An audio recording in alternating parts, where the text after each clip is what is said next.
Mesdames et messieurs, bonjour. La responsabilité médicale, qu'est-ce que c'est? Eh bien, à quel moment intervient-elle et que représente-t-elle exactement? Le droit sera dit dans cette émission car nous sommes mardi. Merci de nous rejoindre sur RTI 1, la chaîne qui rassemble. On part sans plus tarder avec la couleur du temps et ensuite le premier point de l'actualité.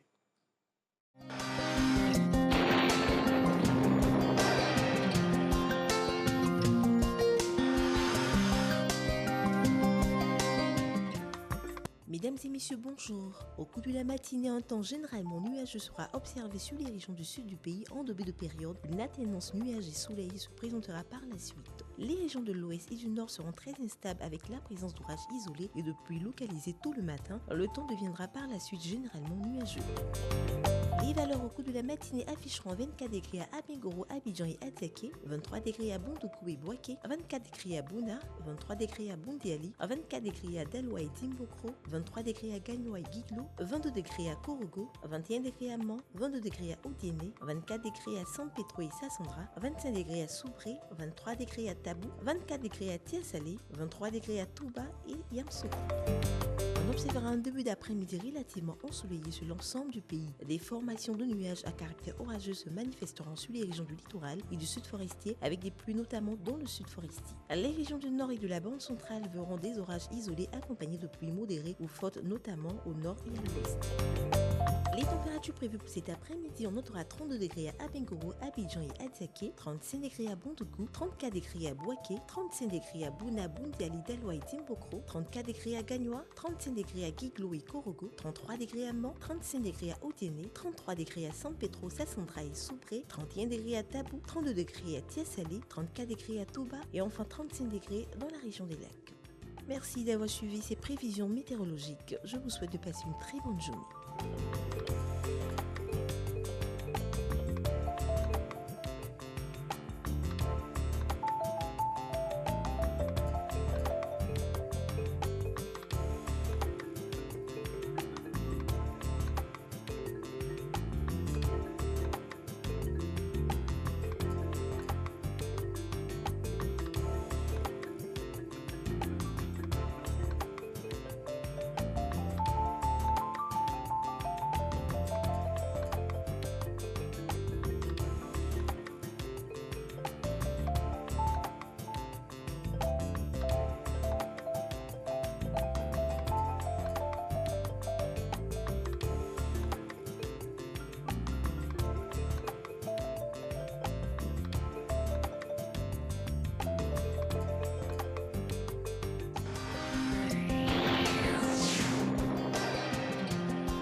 Bonjour à tous, merci d'être avec nous.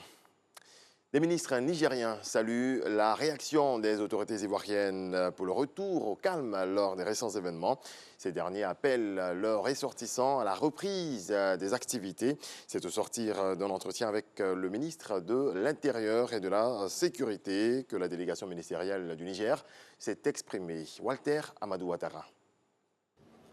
En Côte d'Ivoire, afin de soutenir et rassurer la communauté nigérienne victime de répercussions d'une vidéo fake news diffusée la semaine dernière, le ministre de l'Intérieur du Niger a échangé avec son homologue ivoirien, le général Vagondo Diomandé. Sujet principal de cette rencontre, la gestion de la crise survenue entre les Ivoiriens et les Nigériens dans certaines localités du pays. Après les tristes événements déplorés par les autorités des deux pays, le ministre de l'Intérieur du Niger affirme sa satisfaction relativement aux décisions prises par l'État de Côte d'Ivoire.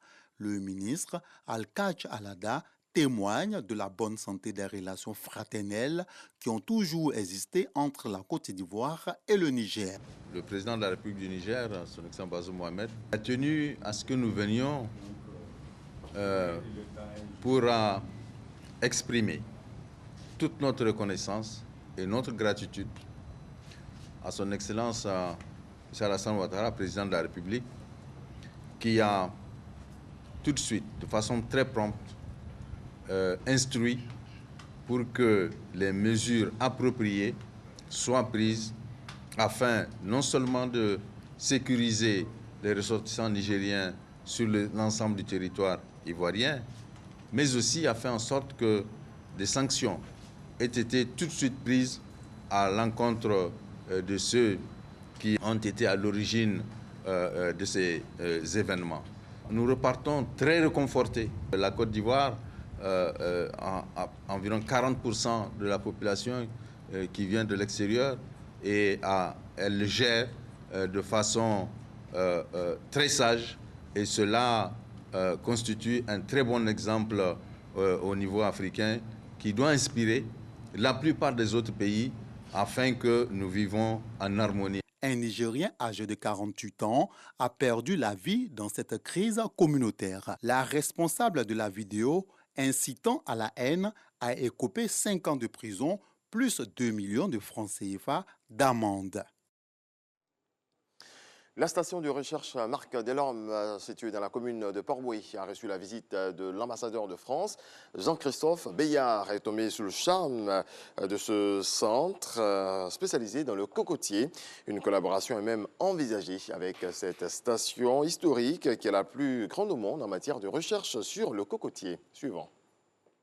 Sur le site de la station de recherche Marc Delorme à Port-Bouët, le diplomate français a pu visiter toute la collection de cocotiers, observer les premiers résultats obtenus sur la diversité génétique du cocotier, étudiés grâce aux marqueurs moléculaires.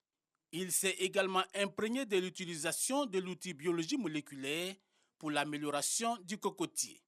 Une visite très enrichissante. C'est le seul endroit dans le monde où tout est rassemblé en tant que tel. C'est un endroit unique et exceptionnel. J'ai rencontré des agronomes ivoiriens remarquables. Il y a quelques années, un hectare produisait 0,4 tonnes et quelques années plus tard, un hectare produit 10 fois plus. Néanmoins, l'inventaire du matériel de laboratoire disponible pour le conditionnement du végétal ainsi que le renforcement des technologies réalisables à court terme ont été exposés.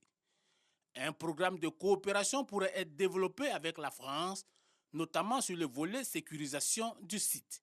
Nous avons subi beaucoup de pressions foncières dans cette zone-là parce que une approbation de lotissement a été signée pour 5 villages sur un domaine qui est classé patrimoine mondial, qui abrite la collection internationale pour le cocotier. Nous tenons beaucoup à la sécurisation du patrimoine international que représente la station Marc Delorme. La station Marc Delorme, c'est une superficie de 788 hectares située à l'intersection de Grand Bassam, Bingerville et Port-Bouët. WhatsApp, nous allons savoir comment est-ce qu'un téléspectateur commence bien sûr sa journée. C'est parti.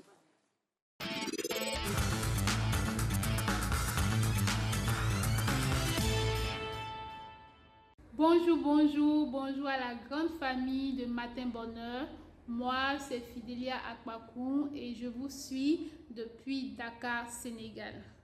Voilà, et je vous remercie, je prie que le Seigneur vous garde encore, qu'il vous bénisse et qu'il vous donne plein de santé. Voilà, c'est pour moi, c'est un réel plaisir de pouvoir partager avec vous ce que je fais au réveil. Pour moi, il est très important de pouvoir dire merci quand même à celui qui a permis que tu sois en vie. Voilà, parce que ce n'est pas un acquis. Ceux qui sont partis, tu n'es pas mieux qu'eux. Donc, c'est important pour moi de vraiment dire merci à Dieu au réveil, pour lui confier le reste de la journée qui commence et tout ce que tu vas faire pendant cette journée-là. Voilà. Et après, je suis en joie, je passe bien ma journée, je chante, même quand je fais quelque chose, je marche, je bouge, je chante, je prends ma douche, tout ce que je fais, je suis en joie dans la journée et après je passe à mes activités quotidiennes. Voilà, c'est un peu ça. En tout cas, je suis très contente d'être avec vous et merci pour tout ce que vous faites et que Dieu vous bénisse. Merci beaucoup, en tout cas, chères fidèles téléspectatrices de Matin Bonheur. C'est ça, rituel matinal. Donc, on se lève le matin, on a comme ça de petites choses qu'on aime faire pour bien commencer notre journée. On retourne avec l'actualité et nous sommes en compagnie de Renaud pour la revue de presse.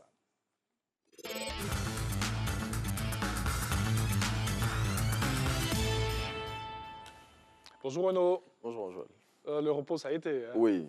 Oh là là. On a rechargé les batteries. C'est pas gentil. Pour aujourd'hui. Oh là.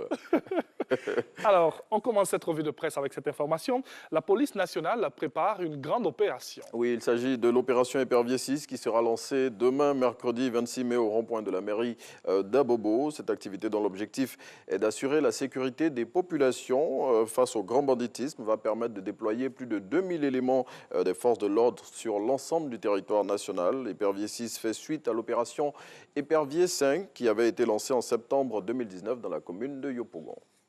Le sommet de Paris sur le financement des économies africaines a été fructueux pour la Côte d'Ivoire. Oui, car notre pays va bénéficier de 483 milliards sur les 1181 qui seront dédiés à l'Union économique et monétaire ouest-africaine UEMOA dans le cadre de cette activité qui a réuni dans la capitale française le mardi 18 mai les dirigeants du continent et ceux des puissances occidentales.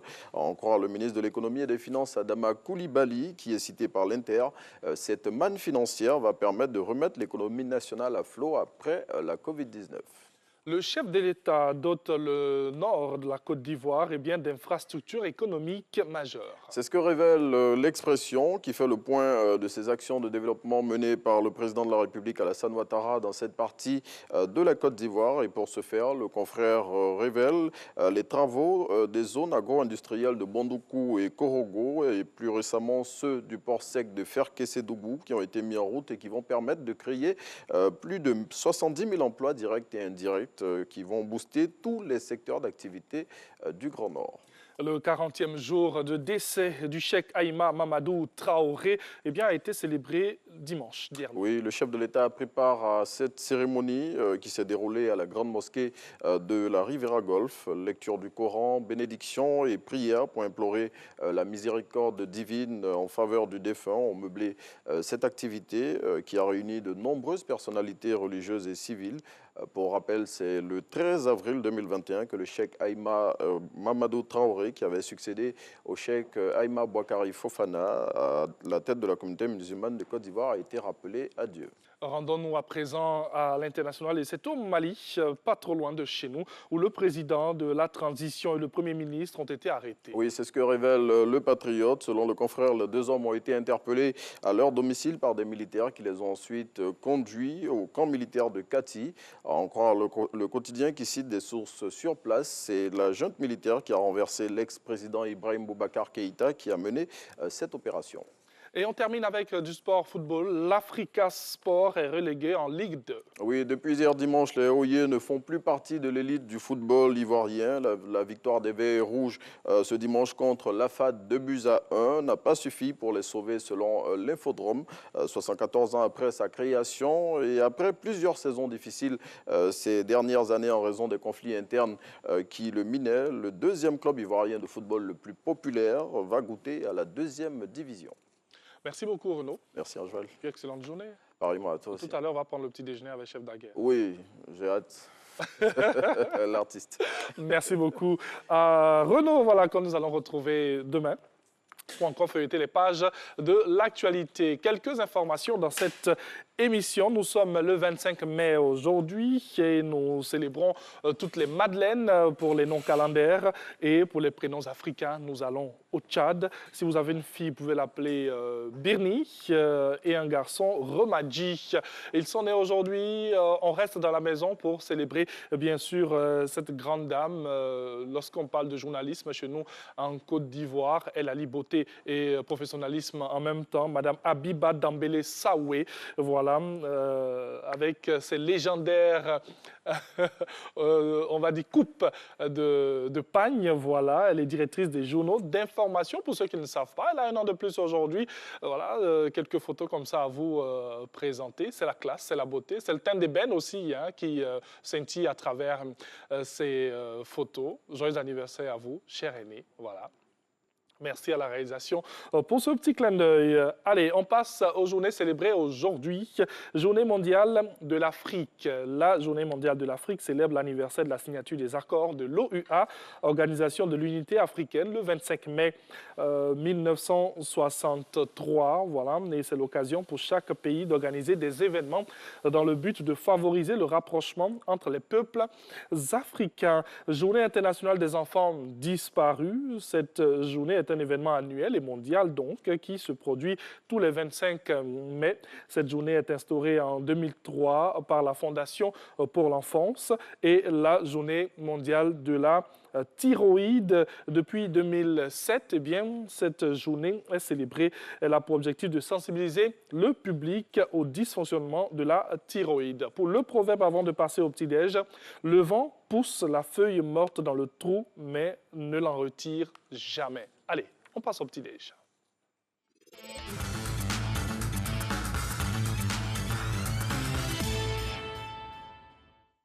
Il est avec nous, il nous offre aujourd'hui encore un beau décor à travers son menu.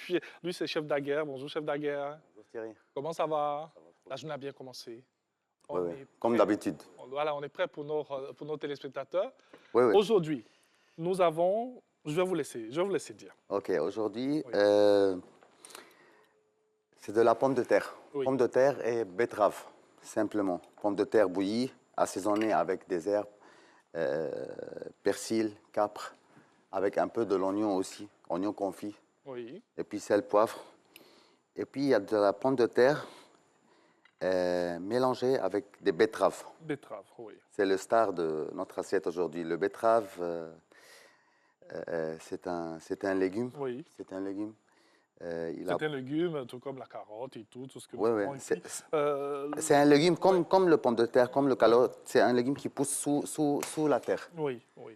Et puis, il a beaucoup de valeurs alimentaires. On parle d'anti-hypertension, on parle de... Vitamine A, B, C, fer, incroyable. Il y a beaucoup de vitamines. OK. dedans. Donc là, moi, j'ai déjà préparé une petite assiette, mais on va faire... Une démonstration oui, un autre décours. pour encore. savoir comment est-ce que ça se passe ce matin. Oui, on change un peu. Oui. Mais vraiment, le goût... On a combien de minutes pour réaliser un tel menu? 20 minutes le matin. Oui. 20 minutes le matin, les mamans, ils peuvent réveiller un peu tôt, préparer pour... Même si on met la leur pomme de enfant. terre qu'on doit faire en purée et tout, la Ouais, betterave ouais. et tout. OK. C'est rapide.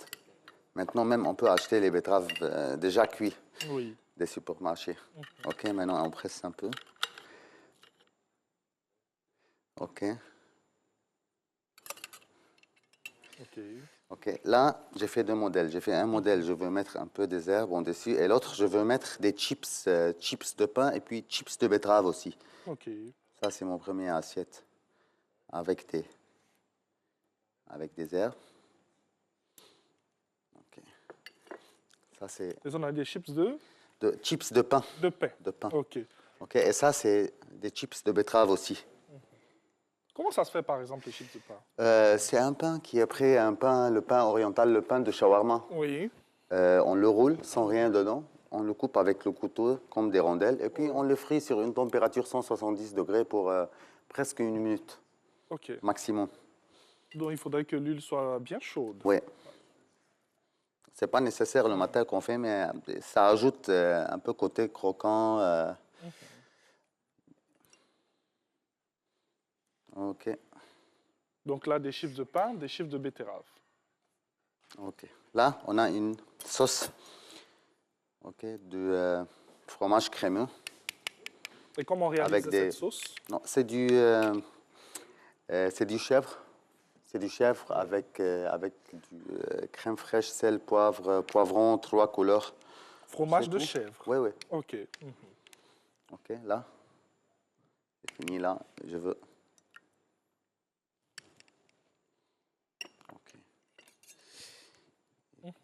Ici. Un autre petit verdure ici. Oui. Et c'est bon, c'est fini. Un petit Un peu de... poivre. Nous sommes dans la cuisine du chef, donc comprenez la démonstration. Allez. Donc voilà, nous avons notre pressé de pommes de terre, betterave aussi et sauce au fromage blanc. Voilà. Il a dit juste 20 minutes pour réaliser, bien sûr, cela, avec la purée de pommes de terre et tout. On va rappeler qu'on a une purée de pommes de terre. Purée de pommes de terre. Oui. Pommes de terre, bouillies, sel, poivre, capre, oignon confit, persil. Si quelqu'un il aime l'acidité, on peut mettre un peu de citron. Puis les mêmes pommes de terre, on prend la betterave, ce qui est là, la betterave. Oui. Et puis on la mélange, on coupe la betterave petit et on mélange avec les pommes de terre. Et c'est trop simple. La betterave facile à trouver ici. Oui, partout. Ça pousse en Côte d'Ivoire aussi. Ah, ok. Donc, vous pouvez vous en procurer. Essayez, pourquoi pas. Voilà, c'est vrai qu'on est très habitué à l'igname, à la patate, à tout ce que nous avons et tout. Mais on peut essayer de la betterave. On a dit qu'il y a tellement de vertus donc, à travers, bien sûr, ce légume. Et vous pouvez accompagner avec de la pomme de terre et puis tout simplement faire ce menu magnifique. Donc, pressé de pommes de terre, betterave et sauce au fromage blanc. On l'a dit, pour le fromage blanc, c'est du fromage de chèvre. Fromage de chèvre, un peu de crème fraîche. Et 3 poivrons, jaune, rouge et vert. Sel, poivre, c'est tout. Qu'on écrase. On écrase les poivrons? Non, on les coupe en petits dés. En brunoise, si vous vous rappelez. On a expliqué brunoise, c'est quoi? Oui, depuis. Bien sûr. Donc, des petits dés, des tout petits dés pour ne pas forcément les sentir, parce que quand on regarde, on ne les sent pas vraiment. Non. On ne les sent pas vraiment. C'est pour ajouter un côté croquant. Ah, ok. Et puis le goût, il est un peu bon. On va dire qu'il est esquis. Ouais. Alors, et accompagné bien sûr de chips de betterave, voilà. Et puis de pain. De pain. Donc, c'est le même procédé pour faire les chips de... Oui, déjà la betterave, elle doit être cuite pour au moins 1 heure à bouillie dans l'eau sur un feu doux 1 heure. Ça va se cuire. Oui. Après, on la coupe avec le couteau fin et on la frit dans un huile 170 degrés. À peu près, ça peut prendre jusqu'à 4-5 minutes. Jusqu'à 4-5 minutes. Oui, le pain, ça cuit vite. Oui, le pain, juste 1 minute, tranquillement, et puis c'est fini. Et ça s'accompagne de quoi? Ça peut se manger simple ou... Non, c'est comme ça, c'est comme ça. Déjà, la betterave, il y a dedans une grande valeur alimentaire. On peut trop bien commencer notre journée avec. Il y a du sucre, aussi sucre naturel dedans. Oui. On en prend dans la fabrication du sucre aussi. Oui. Donc, pas besoin forcément d'accompagner. C'est vrai que vous êtes très friand d'accompagner vos menus avec on va dire quoi, du pain et tout ce qu'on veut. Mais là, ça peut se manger simplement et tout. En matière de boisson, on peut, maintenant j'ai l'idée, on peut faire un jus d'orange avec le betterave. Ça va être, on va le nommer un booster. Chef Daguerre, vous avez eu l'idée ici? Tout de suite là, vous avez eu l'idée? Oui. C'est ça. Mais j'ai même pas pensé à un drink avec ça. Donc, mais un jus d'orange avec le betterave, sans sucre, sans rien aussi, ça va nous donner la force le matin. Orange nature? Orange nature avec la betterave, en jus. OK. C'est tout. OK. Bien sûr. Donc, ce sont des idées que ça pouvait avoir. Non, moi, j'ai déjà essayé. Vous avez déjà essayé? Oui, j'ai déjà, mais c'est maintenant que je me suis rappelé de ça. Et c'était bon? Trop bon. OK. Donc, chez vous, à la maison, vous pouvez essayer cela. La betterave, bien sûr, avec du jus de citron, du jus d'orange nature. Je ne vais pas refaire le menu. Et puis, pour booster votre journée, tout simplement. Sinon, vous accompagnez, bien sûr, avec ce beau décor que vous pouvez avoir aussi. Merci en tout cas à Chef Daguerre qui nous donne comme ça des astuces. Et à travers les plats que vous nous montrez, on peut vraiment essayer de bien se nourrir, manger équilibré et manger aussi avec des aliments qui ont beaucoup de vitamines. Et ça, c'est un plat végétarien aussi. On peut dire que aussi les plats végétariens, ils peuvent être des plats qui ont beaucoup de vitamines dedans et beaucoup de valeurs alimentaires aussi. Oui. On ne doit pas seulement manger les viandes et les poulets pour avoir une valeur alimentaire. On peut prendre toutes les valeurs alimentaires aussi dans les légumes. Et dans les lentilles, par exemple, aussi, il y a beaucoup de fer, ça peut nous aider. Bien sûr. Prochainement, on va faire une petite salade avec les lentilles pour le matin et on va expliquer toutes ces valeurs alimentaires. Ça serait top, parce qu'on en a parlé des lentilles ici avec le docteur Yves Blanchard-Envaux. Et si vous nous cuisinez des lentilles, on pourrait savoir comment ça pourrait se passer à la maison. Merci beaucoup. Merci à vous. Excellent mardi. Et puis, toujours un plaisir de vous retrouver dans quelques instants, le second point de l'actualité. Merci de suivre Matin Bonheur. À tout de suite.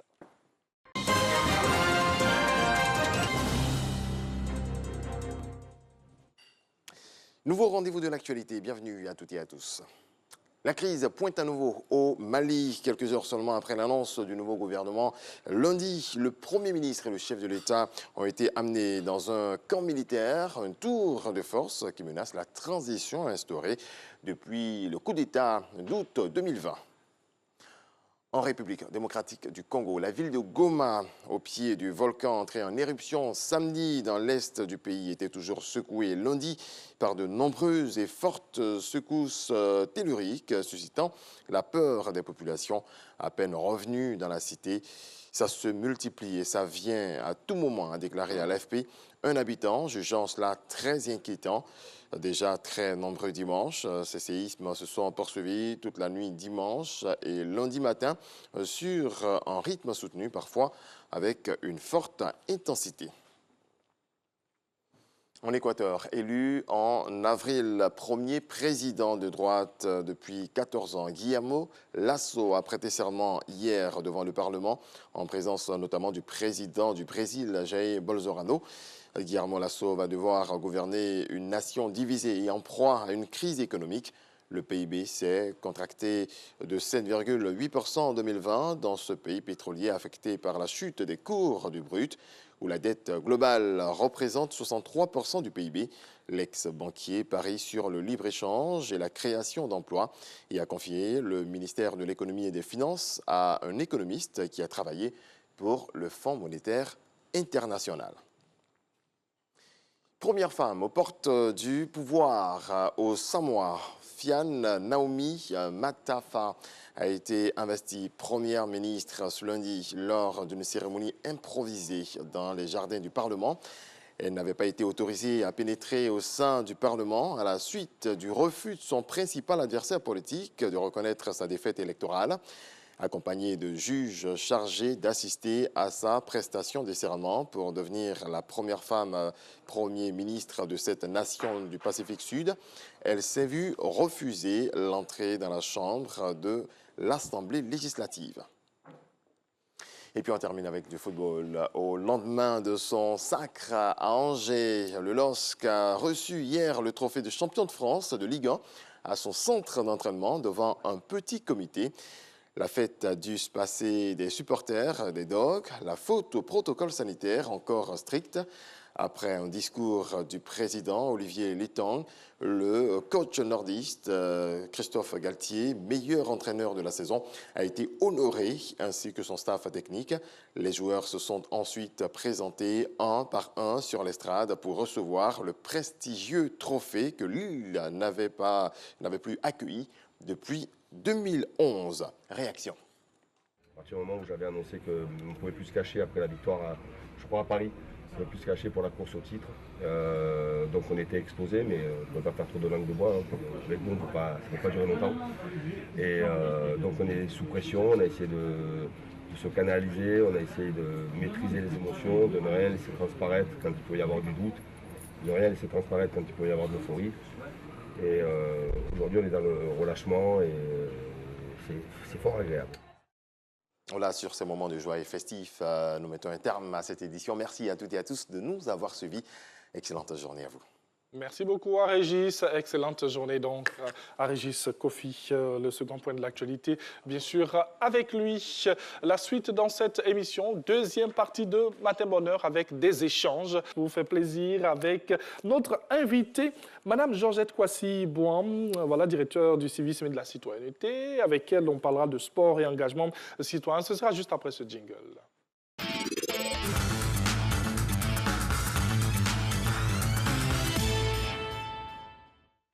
Le sport comme moyen dynamique de l'engagement citoyen. Elle est experte en la matière, elle nous dira tout aujourd'hui et comment est-ce qu'on pourrait passer par le sport pour être des citoyens. Bonjour Madame Georgette Kwasi. Bonjour Monsieur Anjoal. Vous allez bien? Très bien, merci. Alors, avec vous, on évoque un sujet très important. On a vu des exemples, même depuis quelques années aussi dans notre pays, dans le monde entier. Le sport, voilà, comme moyen de mettre en exergue, et bien sûr, cet engagement citoyen. Le lien entre les deux, on met déjà le pied dans le plat. En fait, la pratique du sport se fait dans la majorité des cas pour l'intérêt général. Oui. quand on pratique du sport, c'est en fait pour la nation, la société dans laquelle on est. Pour, en tout cas, la plupart des sports qu'on pratique, à part les sports individuels, voilà. Les sports collectifs, en fait, je parle des sports collectifs. Oui. Et le sport, quand même, véhicule des vertus. À travers le sport, on a l'abnégation, l'esprit de compétitivité, l'esprit d'équipe, l'esprit de solidarité. En fait, ce sont des valeurs qui sont véhiculées par le sport. Et puis aussi, le sport, en fait, permet... On utilise le sport dans le cadre, par exemple, de la cohésion sociale, la fraternité. Lorsqu'en fait, il y a un conflit dans une communauté, très souvent, on fait un tournoi de fair play, tout ça pour pouvoir en fait, emmener ces populations-là au brassage, à la solidarité. Et donc, en fait, le sport est utilisé aussi comme puissant moyen véritablement d'engagement social. On a d'engagement à travers l'engagement de beaucoup de sportifs, de sportifs nationaux, ivoiriens, comme internationaux, africains, européens, tout ça. Voilà. Alors, ce qu'on voudrait aussi dans cette émission, c'est savoir comment valoriser et développer ce comportement citoyen-là. Est-ce qu'on peut avoir comme ça quelques je ne dirais pas des exemples, mais quand même des actes qu'il faudrait poser pour parler de citoyenneté à travers le sport?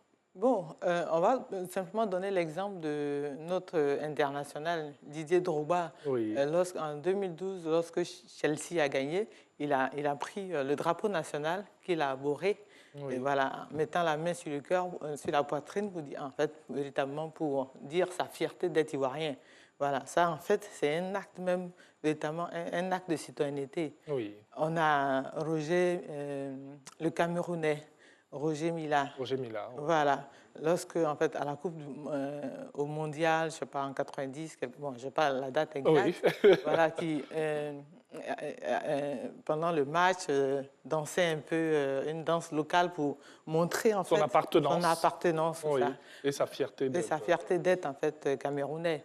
Mais quand je parle surtout d'engagement citoyen, c'est surtout utiliser, en fait, sa notoriété de sportif pour pouvoir pallier à certaines causes, pour pouvoir dénoncer certaines causes. C'est l'exemple de... On va même parler encore de M. Didier Drogba, qui, concernant la sécurité routière, c'est associé à une organisation pour pouvoir en fait, lutter contre... prôner en fait, la sécurité routière à travers l'Afrique.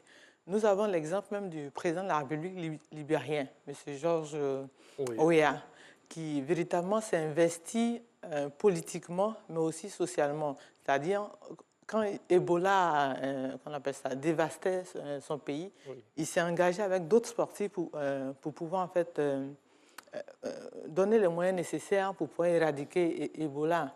Il a une grande sensibilisation. Une grande sensibilisation. Il a été utilisé par l'UNICEF aussi par rapport à l'éducation au niveau de l'Afrique. Donc, en fait, ces différents acteurs sportifs-là ont véritablement contribué en tout cas, grâce à leur notoriété, à pouvoir impacter sur certains fléaux sanitaires, fléaux sociaux. Bien sûr. Voilà. L'exemple aussi de M. Didier Drogba, lorsqu'on a eu la post-crise, il a été au premier plan pour pouvoir dire non à la violence. Stop, en fait, à la violence. À la violence. Alors, à travers, bien sûr, tous ces actes, on peut essayer de véhiculer des messages et tout. Comme aussi, on a des athlètes, on a des sportifs qui sont dans la lutte contre le travail des enfants, qui en sont aussi même des ambassadeurs. Ce sont des actes simples qu'on peut faire dans tous les domaines. Oui. On a l'attaquant britannique qui a écrit au Parlement britannique parce qu'en fait, il voulait stopper il y a un bon alimentaire qui était donné aux familles pauvres. Oui. Et donc, par rapport à la situation, en 2020, ils avaient décidé en fait, de stopper en fait, la distribution de ces bons alimentaires-là. Il a écrit au Parlement britannique pour leur dire qu'il s'est mis en avant pour dire que ces populations-là ont véritablement besoin en fait, de cette manne-là pour pouvoir vivre. Et donc, cette lutte l'a apporté. C'est dit que l'engagement citoyen en matière sportive est dans tous les milieux, dans tous les domaines. Dans tous les domaines. Même le joueur français Mbappé, concernant Kylian Mbappé. Voilà. Concernant le Black Lives Matter, cette lutte-là contre la ségrégation raciale, en fait, lui aussi s'est inscrit en fait, dans ce mouvement-là. Il y a beaucoup d'exemples. Il y a beaucoup d'exemples comme ça qu'on pourrait prendre et la liste est tellement longue. C'est vrai qu'on parle de ces personnes très influentes qui sont dans le domaine du sport et tout. Est-ce qu'on peut parler ici de la petite part ou la grande part de l'État, de nos autorités, de nos gouvernants, puisque tout simplement, ils ont aussi ce regard-là dans le milieu du sport? Oui, déjà même à travers les différents ministères du sport, à travers les formations, qu'on appelle ça, l'argent en fait qui est investi dans le domaine du sport pour pouvoir en fait emmener chacun à développer sa pratique sportive. Déjà, l'État s'investit fondamentalement dans le domaine du sport. Parce qu'en fait, l'État s'est rendu compte que le sport est un élément rassembleur. Oui. C'est un élément fédérateur. Vous avez vu Côte d'Ivoire 92, lorsqu'on a eu la Coupe d'Afrique, vous avez vu un peu ce brassage, cette fusion, cette harmonie même au sein de la nation ivoirienne. Et donc, l'État, en fait, s'investit véritablement dans tous les domaines. Hein. Je pense que dans tous les domaines du sport, football, basket, actuellement même le domaine même qui véritablement se met en avant l'athlétisme, en fait, tous ces domaines-là pour emmener l'Ivoirien véritablement à s'impliquer dans le sport, mais surtout à pouvoir prôner qu'on appelle ça, sa citoyenneté en tant qu'Ivoirien, mais aussi à être un exemple, un bon exemple, parce qu'en fait, ces personnes-là de renom se doivent aussi de pouvoir bien présenter, c'est-à-dire être de bons citoyens, parce que c'est toute une nation, c'est ce qui les regarde, c'est le monde entier en fait qui se réfère en fait à ces personnes. Et ce sont des jeunes qui évoluent avec ces images fortes et surtout ces actions de ces personnalités. On en profite pour saluer. Vous avez parlé d'athlètes, on fait un petit coucou à Marie-Josée Talou. Voilà, on fait un coucou aussi à Cheikh Sissi. On salue aussi Buré Laoré, Ruth Babi, enfin tous ces athlètes-là. Nous allons rester avec eux, rester avec ces actions que l'on pourrait poser pour pouvoir parler d'engagement citoyen donc. Mais si on part dans nos quartiers, on part dans nos communes, on part dans nos quartiers. Comment est-ce que le jeune qui est au quartier, cette personne, l'Ivoirien lambda qui se retrouve dans son quartier, peut contribuer à cette citoyenneté-là à travers des activités sportives, ça et là, dans le quartier? D'abord, il faut relever et saluer en fait ces organisations qui organisent en fait des activités sportives à l'endroit des jeunes en voie de marginalisation, les jeunes de la rue, tout ça. Il y a des organisations en fait qui mènent ces actions-là, ces activités sportives pour tendre la main à ces jeunes-là et les amener à quitter ce milieu-là. Et en tout cas, il y a beaucoup de jeunes par le biais du sport, en tout cas, ont vu leur vie en fait s'améliorer, changer en fait de situation sociale grâce en fait à la pratique du sport. Le sport dans les quartiers permet véritablement à chacun de... C'est-à-dire, c'est toujours ce même brassage-là en miniature. C'est-à-dire, dans le quartier, on se met ensemble, dans une saine émulation, on fait la pratique en fait de ce sport-là. Ça permet véritablement de se connaître dans le quartier déjà, de se connaître, permet de fraterniser. Ce sont en fait des vertus qu'on doit prôner. Et donc, le sport permet véritablement ce petit brassage-là au sein de notre petite communauté que constitue en fait le quartier dans lequel nous vivons. Et donc, c'est véritablement un appel à nos jeunes filles, les jeunes garçons, véritablement à la pratique du sport, à se mettre ensemble, à fraterniser. Oui, comme ça se fait souvent dans les différents quartiers. Un samedi, on peut utiliser cette belle journée-là pour parler de coups de balai, et bien sûr, dans le quartier. Et ensuite, on se met au sport. On joue au football et tout. On a des personnes qui jouent à la pétanque. Tout ça, c'est vraiment ce oui, c'est les femmes, les jeunes, les adultes. En fait, véritablement, chacun, en fonction du sport qu'il peut pratiquer, véritablement se met ensemble, se réunit en fait pour la pratique de ce sport-là. Vous voyez que pratiquement pour la majorité des sports, on se met ensemble. C'est l'esprit en fait de fraternité, l'esprit d'équipe, l'esprit de cohésion, voilà. L'esprit est bon et l'esprit est un, comme dit notre réalisateur. Donc en fait, ce sont ces valeurs-là qu'il faut véritablement promouvoir dans la pratique du sport. Et ce qui fait du sport en fait un outil indispensable pour l'engagement citoyen. Je suis sûr qu'il y en a à la maison qui se disent, c'est vrai qu'ils vont parler de sport et de citoyenneté, bon, on ne voit pas trop. Mais à travers ce qu'on est en train de dire, on sent que ce sont des actes simples, des choses qu'on pourrait faire tous les jours. Au quotidien. On n'a pas besoin d'être forcément... Mais qui impacte positivement sur en fait, notre vie en communauté. Parce qu'en fait, pour des personnes qui ne se connaissaient pas, et bon, aujourd'hui, moi, je veux faire du sport, je me mets en maillot, j'arrive, je dis, ah bon, est-ce que je peux intégrer? Bien sûr. Et puis bon, en se faisant la passe, en riant un peu ensemble, peut-être quand l'autre est tombé, en relevant la personne, on se rend compte qu'en fait, le voisin, ce n'est pas aussi la personne austère qu'on pensait être. C'est véritablement une personne conviviale, cordiale, avec laquelle, en fait, on peut véritablement échanger positivement. Donc, en fait, c'est véritablement, le sport est un outil de brassage, de fraternité, de solidarité. Et donc, pour nous, il faudrait qu'on puisse l'utiliser très souvent dans des situations de conflit, pour pouvoir véritablement permettre en fait, à ces personnes-là de pouvoir régler ces conflits, fraterniser. Voilà. Ne pas le faire, ne pas mettre en exergue bien sûr cet engagement citoyen. Si on est personnalité sportive, par exemple, c'est un gros manquement?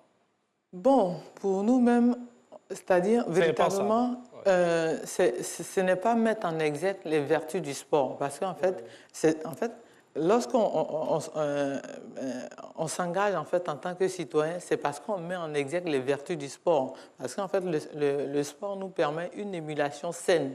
Il n'y a pas de tricherie, il n'y a pas d'hypocrisie en fait en matière de sport. Soit on s'y met, soit on ne s'y met pas. Le sport en fait nous permet par exemple d'éviter des vices. Et donc, la pratique du sport, en principe, de fait, nous permet véritablement de nous engager en tant que citoyens, d'être véritablement présentés en fait comme ce modèle-là. Et donc, pour moi, cela ne peut être. Oui, bien sûr. Cela ne peut être. On va retourner dans les exemples. Donc, on va pas aller très loin. L'actualité chez nous en Côte d'Ivoire, on a vu cette belle visite des membres du gouvernement dans la communauté nigérienne après tout ce qui s'est passé. Si on va dans notre sujet, on peut se permettre comme ça une activité sportive bien pour sûr, permettre... bien sûr. C'est aussi un engagement citoyen. Bien sûr.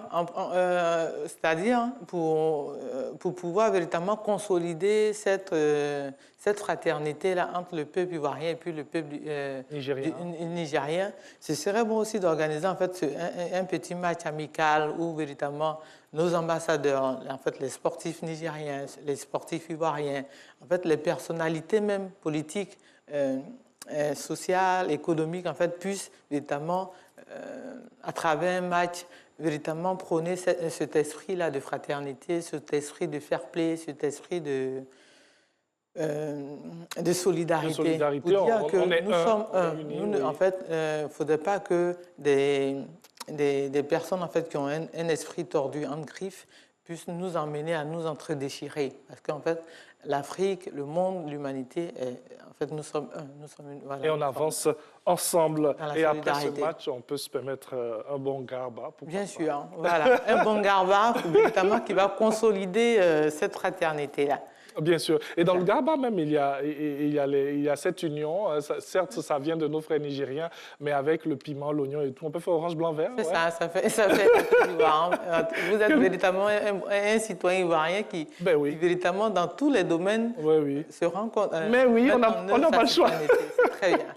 Merci en tout cas. Merci de vous prêter au jeu, d'être dans cette belle humeur que nous offrons à nos téléspectateurs. Donc, aujourd'hui, on parle du sport comme moyen dynamique de l'engagement citoyen à travers des actes simples, à travers, bien sûr, des matchs de football, à travers des activités sportives. On peut prôner cet engagement citoyen. Et l'État de Côte d'Ivoire, le fait depuis plusieurs années, quand on regarde même l'OASU. Avec l'OASU, surtout, en fait, l'OASU concerne les élèves, les étudiants.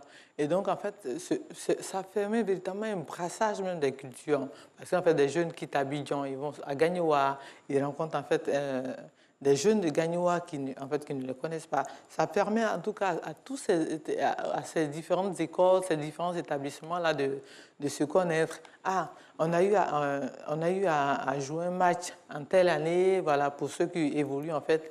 Ah, mais je vous connais bien sûr, en fait c'était lors de l'OASU, ça permet véritablement un véritable brassage. Et on grandit avec ces valeurs. Oui, on grandit avec ces valeurs-là, on apprend beaucoup en tout cas en matière de sport, on expérimente beaucoup de vertus, on apprend beaucoup et ça véritablement consolide en fait des relations. On tisse beaucoup de relations en matière de sport. Moi, c'est-à-dire on a eu à organiser par exemple un tournoi interservice qui a permis à plusieurs services de se réunir. Et ça a permis véritablement de nous rendre compte que dans telle structure, on peut faire ça, voilà. On apprend aussi. En plus, en fait, de la fraternité, on apprend à connaître les autres structures avec lesquelles on compétit, tout ça. Oui. Voilà. Et donc, vous étiez à quel poste? J'étais directeur départemental au niveau... Non, je veux dire dans le tournoi. Dans le tournoi, non, moi j'étais l'organisateur.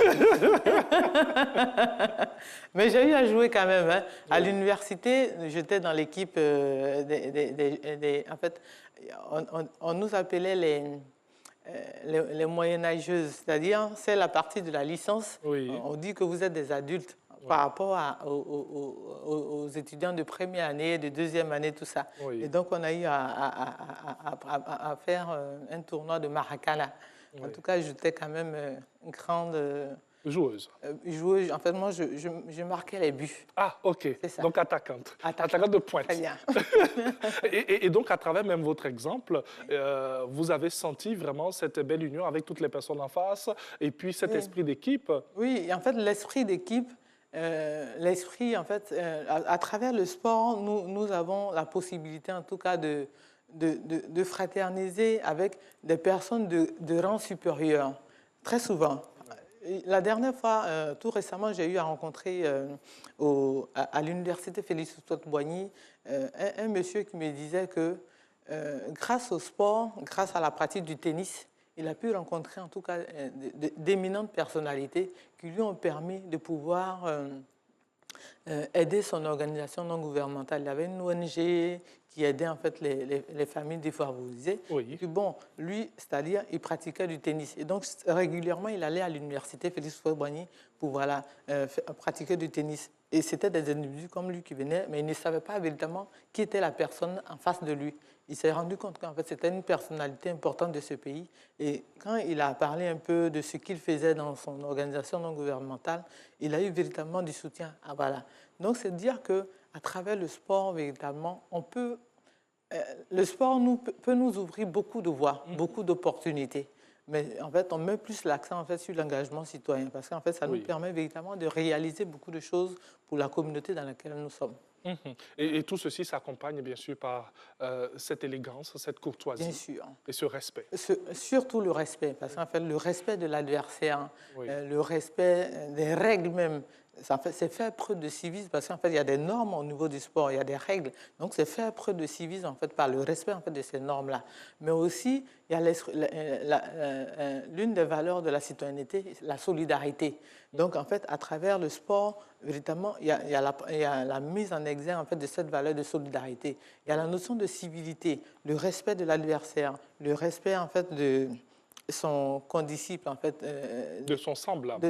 Voilà. Et donc, ce sont ces différentes valeurs de la citoyenneté qui sont prônées à travers le sport. Bien sûr. Et donc, nous exhortons en tout cas tous nos sportifs, dans tous les domaines, véritablement, à cultiver ces valeurs-là dans leur quotidien. Parce qu'en fait, le fait d'adopter ces valeurs pendant leur match, pendant leur pratique sportive, ces valeurs-là doivent être dans leur quotidien, dans leur vie de tous les jours, pour que véritablement elles puissent des personnes engagées dans leur vie au quotidien. Bien sûr, parce que vous êtes tout simplement des exemples pour tous ces jeunes qui vous adulent et à travers ce statut, eh bien, il faudrait être des citoyens engagés et si on veut sortir un peu de la pratique du sport, même quand on est public, il faut rester quand même un bel exemple. Merci beaucoup à vous. Merci à vous. Excellente journée, ça a été intéressant d'échanger. Puis de repartir dans vos années. Bien sûr, je me suis mémorisé les bons moments en tout cas. Et comment? En tout cas, merci à vous. Nous allons entamer le dernier virage de cette émission et le droit sera dit sur la responsabilité médicale.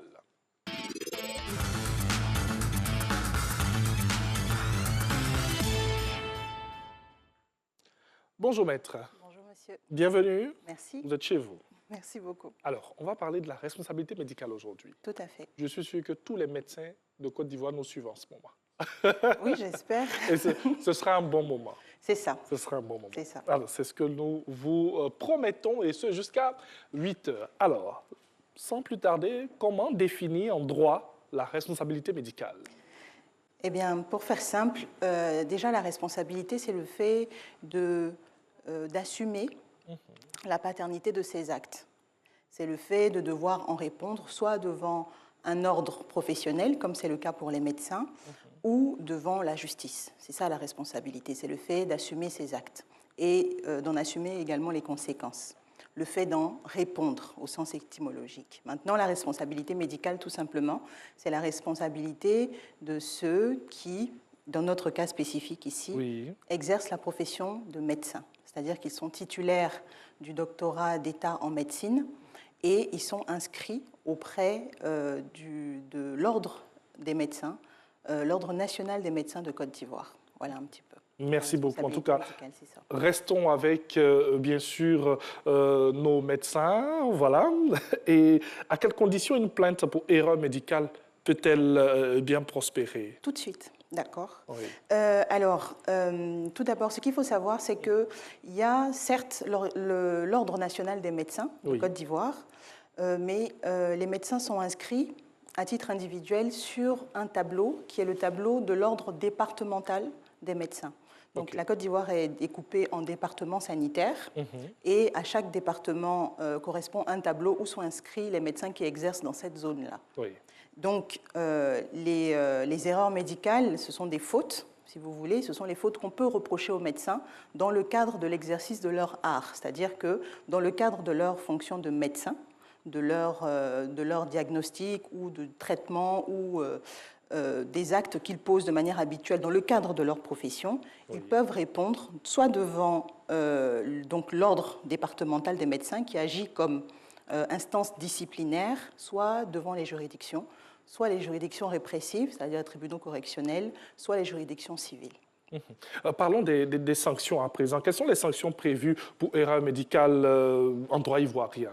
Alors, les sanctions qui sont prévues sont d'ordre divers. Comme je vous le disais tout à l'heure, vous avez plusieurs types d'instances qui peuvent intervenir lorsqu'un médecin commet une faute.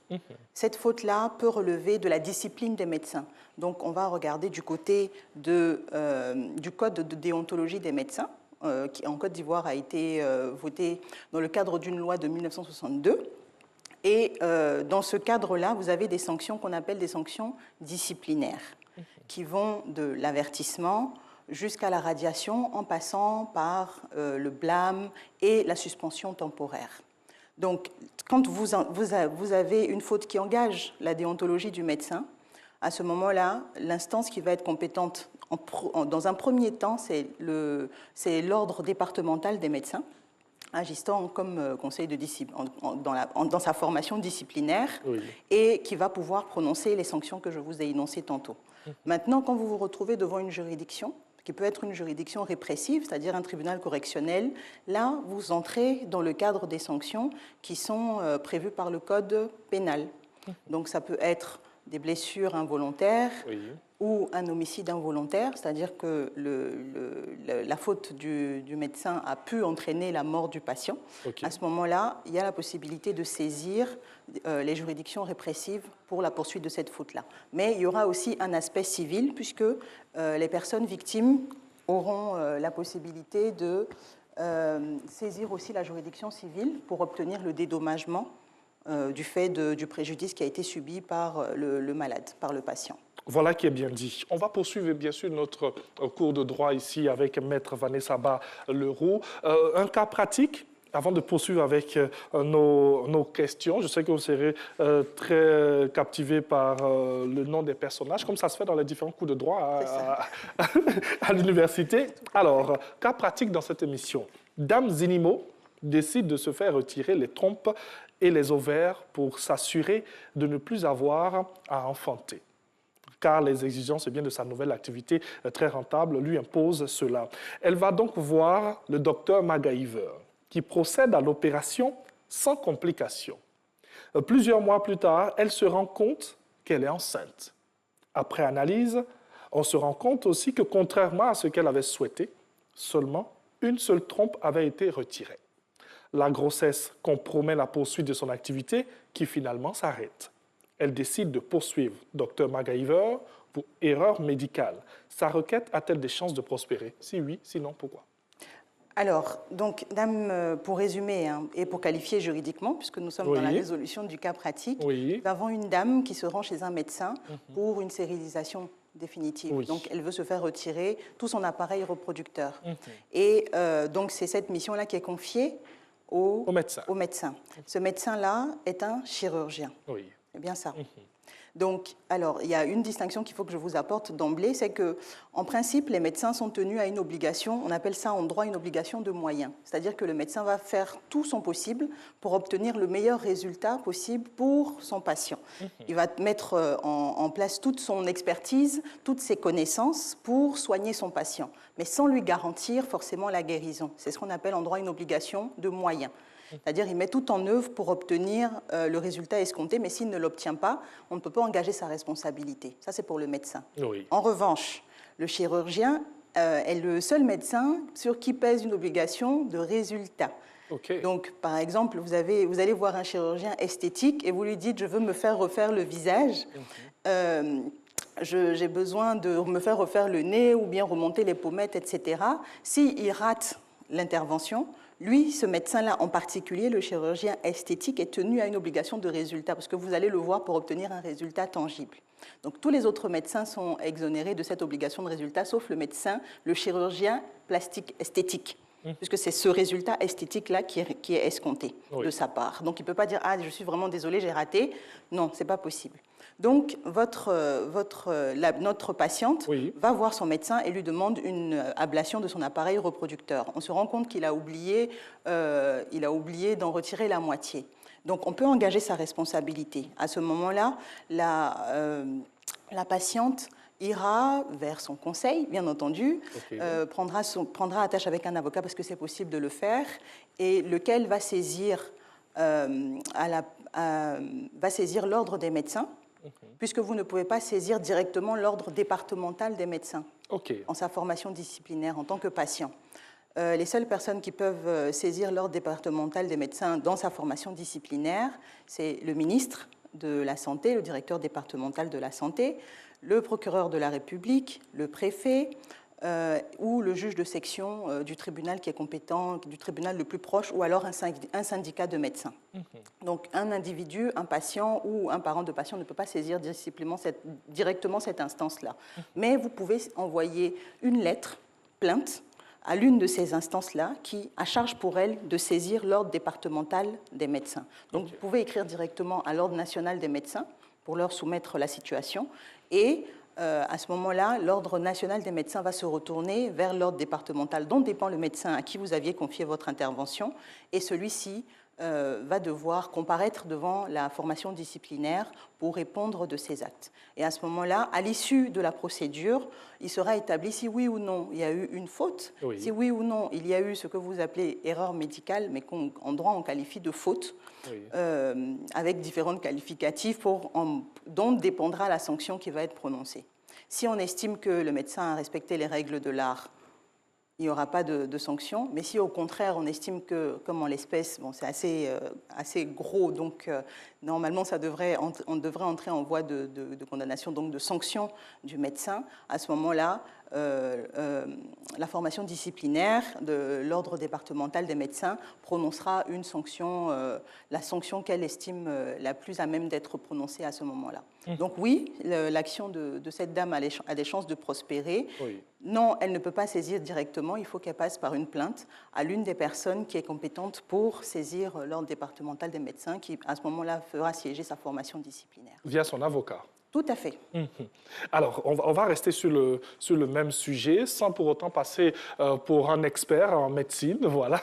Juste demander, c'est vrai que là, la dame, dans ce cas d'espèce, avec ce chirurgien, elle se retrouve avec une seule trompe. Et pourtant, elle voulait qu'on puisse enlever les deux trompes. Cela n'a peut-être pas été écrit à l'avance et tout. Est-ce qu'on peut... il va s'en suivre peut-être une discussion entre elle et le médecin et tout. Si cela n'a pas été écrit, à l'avance? Alors, je pense que vous parlez de la question de la preuve. Oui. Normalement, quand vous allez en consultation, le médecin, avant de faire l'intervention, il établit une espèce de compte-rendu, si vous voulez, préopératoire, puisqu'il y a différentes personnes qui vont intervenir dans le cadre de cette intervention chirurgicale-là. Oui. Vous avez besoin d'avoir recours à un anesthésiste, à des infirmiers qui vont accompagner au bloc, éventuellement à d'autres médecins qui pourront intervenir également. Donc, ça ne se fait pas sans preuve matérielle. Il y a un registre qui est tenu au niveau de l'hôpital et qui mentionne tous les actes qui doivent être faits, les demandes des patients, etc., ou en tout cas le diagnostic qui est posé. Maintenant, comme effectivement il s'agit d'une demande personnelle de la patiente, je pense que c'est reporté nécessairement. Le médecin ne se lève pas comme ça pour emmener sa patiente au bloc. Il va forcément laisser trace écrite des demandes qui ont été formulées et de la prescription que lui estime nécessaire pour sa patiente. Et on ressort tout ça lorsqu'on a... Exactement. Donc la formation disciplinaire, lorsqu'il y a des poursuites exercées, ouvertes contre un médecin, ou même la justice, quand il y a des poursuites ouvertes contre un médecin, peut demander à avoir accès à ces documents médicaux-là pour s'assurer que les choses ont été faites dans les règles de l'art par le médecin ou pas. Ce qui est bien aussi dans cette émission, lorsque nous diffusons comme ça nos thèmes sur les réseaux sociaux, on a des internautes qui nous envoient quelques questions. On peut en piocher comme ça et je me suis permis de prendre cette question de cet internaute. Y a-t-il une loi qui protège soit le patient ou soit le médecin en cas d'erreur médicale ? Oui, je vous ai parlé tantôt du code de déontologie des médecins. Oui. C'est une profession qui est réglementée. Donc les médecins, c'est une formation qui est très longue et on oblige les médecins à être titulaires d'un doctorat d'État en médecine. Donc c'est 7 à 8 années, ça dépend de la formation médicale choisie, mais c'est 7 à 8 années de formation minimum, sans compter les années de spécialité qui vont venir s'ajouter à ce bagage-là. Donc déjà, le médecin, pour exercer, doit être titulaire d'un doctorat, qui est le grade le plus élevé, un des grades les plus élevés dans le système LMD, licence master doctorat. Mais en plus de ça, vous avez des professeurs, donc des personnes qui ont l'agrégation, etc., donc des diplômes supérieurs. Donc c'est une profession déjà qui réglemente l'accès à cette profession-là par le diplôme. Et ensuite, non seulement vous devez être diplômé d'État en médecine, mais vous devez en plus être inscrit au tableau de l'ordre des médecins. Donc on s'assure vraiment que les personnes qui vont intervenir sur la santé, sur l'état, qui vont pouvoir faire des interventions chirurgicales sur des personnes, soient véritablement qualifiées et soient reconnues comme telles par l'ordre professionnel auquel elles sont censées appartenir. Donc en Côte d'Ivoire, c'est comme ça, c'est très réglementé. Et ensuite, vous avez donc non seulement ces obligations légales-là, mais vous avez le code de déontologie qui est très fourni, qui prévoit toutes les périodes, tous les aspects de la profession de médecin, donc les relations entre médecins, les relations entre le médecin et son ordre professionnel, les relations entre les médecins et les patients. Et donc tout ça, c'est extrêmement réglementé. Oui. Donc on ne peut pas exercer comme ça de manière...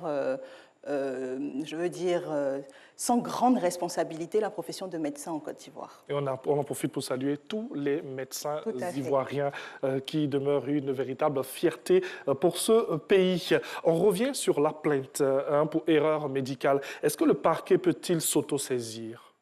Mais si le parquet doit être saisi d'une situation, il faut qu'il en ait connaissance. Oui. Donc, dès lors qu'il y a une situation qui est portée à sa connaissance, oui, le parquet peut s'auto-saisir, comme vous dites. C'est le cas, par exemple, de nos jours avec la recrudescence des publications informant de telle ou telle situation dans un hôpital ou de relations avec un médecin, etc. Qui peuvent comme ce qu'on a vu là tout dernièrement sur les réseaux sociaux. Exactement, l'affaire qu'on pourrait qualifier d'affaire d'Adzopé, avec la dame qui malheureusement était en couche et est décédée, son bébé aussi.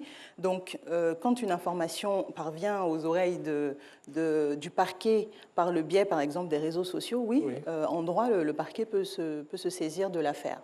Mais en général, ce qui se passe, c'est que la plainte émane des personnes qui l'ont subie. Mais il faut savoir aussi que le code de déontologie des médecins prévoit qu'un médecin qui voit une situation qui ne correspond pas qui enfreint manifestement le code de déontologie, ou en tout cas ce dont on devrait pouvoir être en attente de la part d'un médecin, peut signaler à l'ordre départemental des médecins le dysfonctionnement qu'il a constaté de la part d'un confrère. Ça, c'est possible. OK. Alors, comment ça se passe concrètement quand le parquet s'autosaisit d'une affaire? Alors là, on revient au droit pénal, on sort un peu.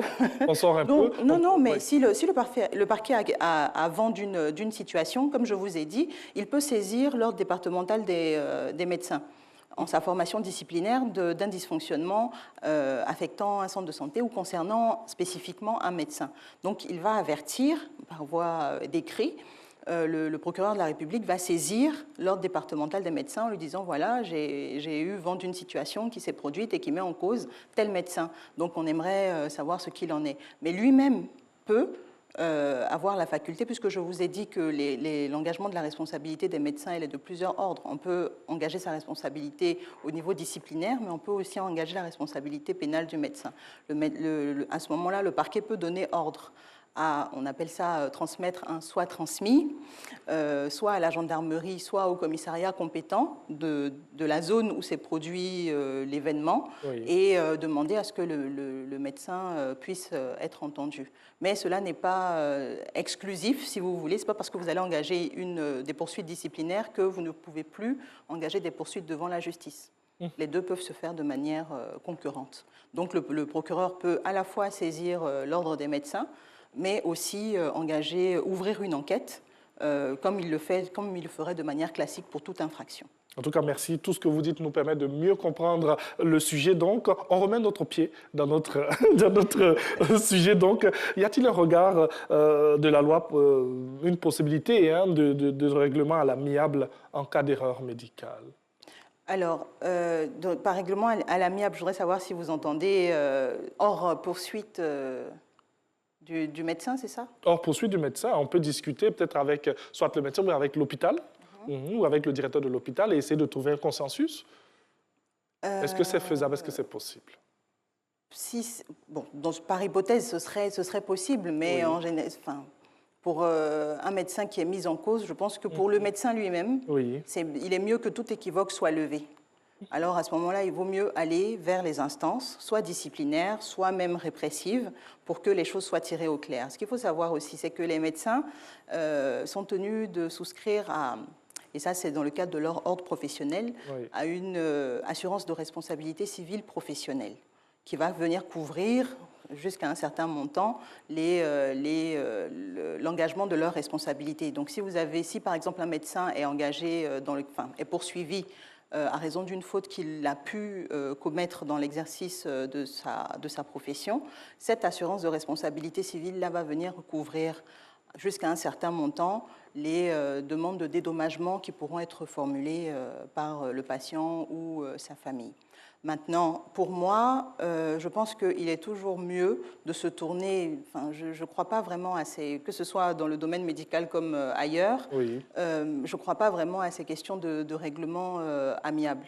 Soit la personne estime qu'elle ne poursuivra pas, soit si l'information est remontée au niveau de la direction de l'hôpital ou de la hiérarchie, en tout cas du médecin, je pense qu'il est toujours bon que l'instance professionnelle soit informée pour que tout équivoque soit levé sur le médecin. Parce que sur sa tête va planer désormais, oui, alors il a fait quelque chose, les gens ont laissé tomber, alors que peut-être qu'il a répondu parfaitement aux règles de l'art et que c'est le patient lui-même qui perçoit mal, qui a mal perçu, ou bien sa famille qui a mal perçu les actes qui ont été posés par le médecin.